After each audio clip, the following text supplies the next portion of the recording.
নমস্কার বন্ধুরা, আজকে মম কিচেন থেকে জয়া মন্ডল বলছি। আজকে আপনাদেরকে আমি তরমুজের কুলফি বানিয়ে দেখাবো। বানানোর জন্য আমি এখানে 4 ভাগের 1 ভাগ আমি তরমুজ এভাবে বিচি ফেলিয়ে নিয়ে সব পরিষ্কার করে নিয়েছি। এখানে কনডেন্স মিল্ক আছে আর এখানে অল্প একটু ক্রিম আছে, আমুল ক্রিম। তরমুজগুলা মিক্সারে গ্রাইন্ডারের মধ্যে দিয়ে দিব। এই আমুল এতটা ক্রিম দিয়ে দিব,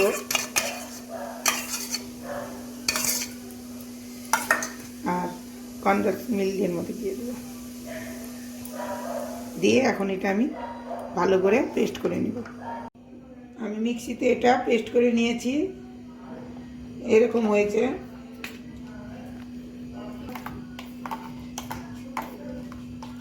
এরকম পাতলা হয়েছে, বেশি মোটাও না বেশি ঘনও না।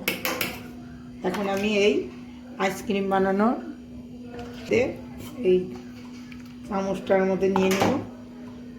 এখন আমি এটা দিয়ে ঢেলে দেব। এখন আমি এই আইসক্রিমের ঢাকনিটা দিয়ে মোলগুলো সব বন্ধ করে দেব।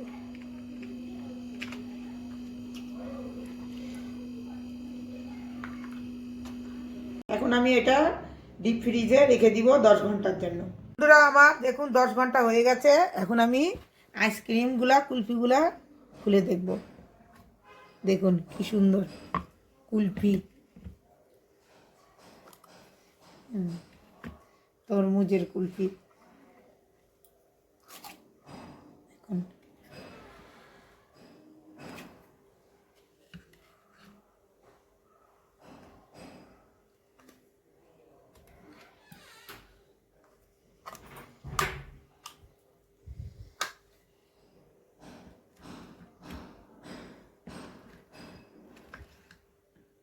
আমার ভিডিওটা পছন্দ হইলে লাইক শেয়ার সাবস্ক্রাইব করবেন।